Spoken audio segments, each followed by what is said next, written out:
A grizzly bear, broad-shouldered, scar-etched, and shaped by seasons of survival, lifts its head. Its nostrils flare wide, drawing the scent into the cavern of its snout like a question the forest has asked.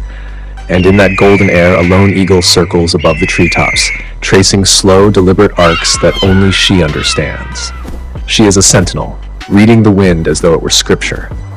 Each shift in current, each subtle lift beneath her wings, tells her what moves below, what breathes, what threatens, and what brings promise. Her nest lies tucked within the thick limbs of a towering pine, a fortress built from sticks, bones, and instinct. Within it rest fragile lives, pale, speckled eggs that hold the fierce future of her lineage. But she is not the only one who knows they are there. The grizzly presses its weight against the tree trunk. For an animal whose size suggests the burden of the earth, the bear moves upward with startling grace. One paw, then another. Claws as thick as carving tools bite into bark, finding purchase where none seems possible.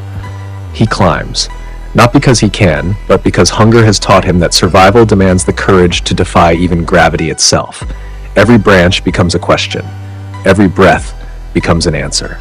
And every meter he ascends carries the heavy intention of a predator who knows the reward outweighs the danger that growls beneath him. An unforgiving drop. Above, the eagle drifts farther, unaware, until the shifting of needles betrays the intruder moving toward her nest.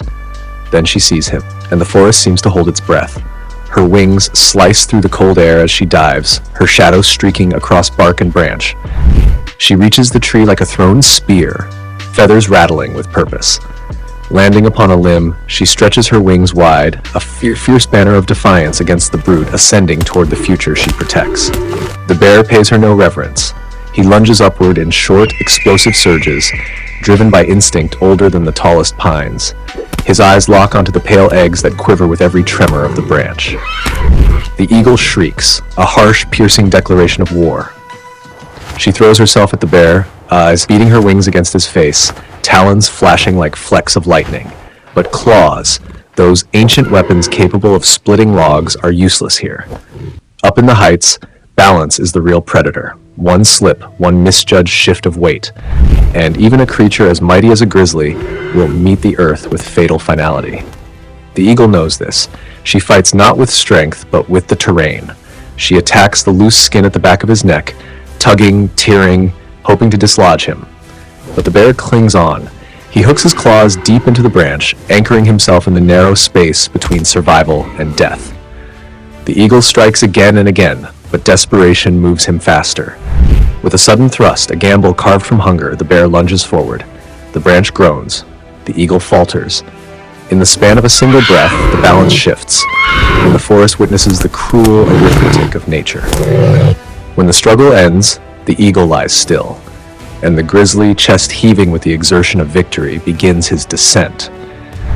The quiet pride of a predator hums inside him. Pride earned not only through violence, but through patience, balance, and the unwavering refusal to let fear dictate the climb, the hunger that moves the earth.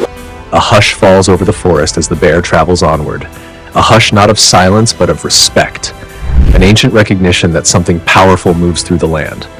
He is a titan shaped by hunger and honed by instinct.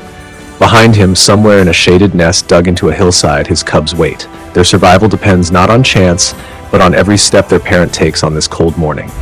The wind speaks again. A new scent, stronger, fresher, warm with life. The bear lowers his snout to the earth. What he smells now is no distant memory of prey. It is near, it is vulnerable, and it is exactly what his cubs need. Above him, dark silhouettes circle. Ravens, eagles, owls, creatures who have learned the value of patience. These birds do not waste energy hunting when the bear hunts for them. They shadow him, using his power to reveal what the forest hides. He does not resent them. In this land, survival is not a competition. It is a shared rhythm. As he moves, stepping softly for a creature so massive, the undergrowth trembles beneath him. The scent sharpens. The trail funnels him through narrow avenues of pine and aspen until the space opens into a quiet meadow. There, an elk calf wavers on unsteady legs, and its mother senses the danger too late. When the bear charges, the ground quakes. The elk mother bolts, instinct overriding maternal impulse. Her survival becomes her only thought, her calf's cry swallowed by the bear's thunderous pursuit. The chase ends quickly. It always does. For a creature that can sprint faster than a horse for short bursts, taking down an elk calf requires little more than momentum and precision.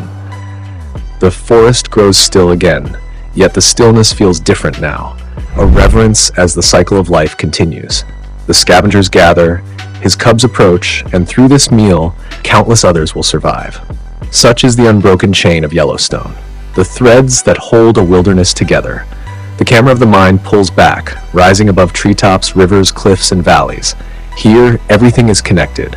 The flowers that bloom beneath the shade of towering cedars invite hummingbirds and bees, tiny creatures whose delicate work sustains entire ecosystems. Their pollination gives rise to berries. The berries feed bears. Bears disperse seeds. Seeds grow into forests. Forests shelter the nests of eagles who circle above, reading the shifting patterns of life below. Nothing exists alone. The hummingbird hovers at a honeysuckle bloom, wings beating faster than thought. The nectar it sips fuels the frantic dance that keeps it alive. At the same moment, miles away, a grizzly plunges its snout into a fallen log, devouring honey rich with the sweetness of 1,000 flowers. Two creatures bound by the same bloom, though their worlds will never touch. This is what wilderness means, a tapestry woven by players unaware of the grand design they uphold.